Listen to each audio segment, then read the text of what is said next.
Kulağımız zaten ama garantiye verelim. Bir buyurun. Ortalıkta o ne böyle? Şimdi aralıkına torpak salmalı.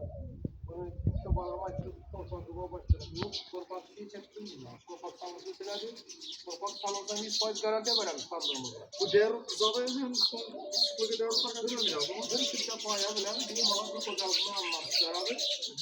İlk 65 70 sonrasından çıkar bu. Benim var. Arkasını bunu garanti ediyorum. Kesinlikle 100% garanti. yine koydan bunu Allah'ın yürüydü ortamda. Köşmedandır da baytalardı. Gazdan aksa olarak mesela. Gazdan aksa. Orada 12 watt boyunca dastaklarımız aldı. 12 watt'da dastaklarımız. Özbekistan boylab Qirg'iziston boyunca böyle dastaklarımız var. Bak. Bu tandırımız 70 baytalardı. 70. Bu tandırımız 100 ton sırada aladı. Bir kozalığına alan bir malar çıkardı. Bunu da 9 çeyrek 10 çeyrek anlamalar içine. Üstünde görmüyor. Üstündekiler bu tandırlara bonusu var içinde. Qaysi birisini asalım? Qaysi bir namına olan bolsam hem mesela bonusu gönderilir. Üç bonusu gözetimçesi. Somtayı somtada baytar. Somtada residesi. Bunda yani o gelmiş takip yetemendesi şimdi böyle bonus program. Yine son tandırımız vakası 2200 yer Uzbekistan geliştirdiğimiz sizler abonatlarınıza içinde bonusam var. Sen nasıl koşup verler? Belki aldın mı?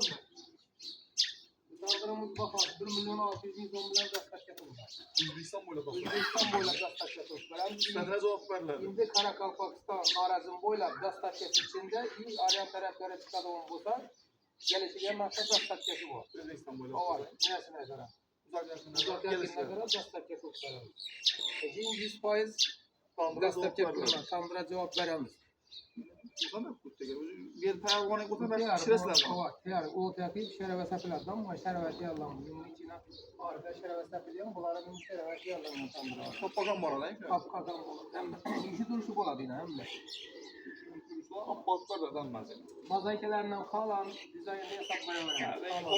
Hem yeni bir Kalan fiyat sürecinde mozaik yapıştırıp koyarız. Kalasana sihirli mozaik yapıp para veren İstanbullarımızı. Bu 80'lik varyantı. Bu 2 milyon 400'den geliştirip veremiz. Hem mesela iş kılıp 100% garanti. Kandırını içine üzerimiz salamız. Hem işi üzerimiz kalamız. Burada alınmıyordur. Hem mesela üzerimizi kol maksılatımız. Oldu işten öyle. Yine düzenliler fil bola varadı. Kalasalar kara süt, büyük süt, bunun süt, kalasalar. Bunlardan başka süt. Zakaslarına göre bir hesap verelim değil mi? Vay. Bu da 80'lik kandır bu. Bu 80'lik.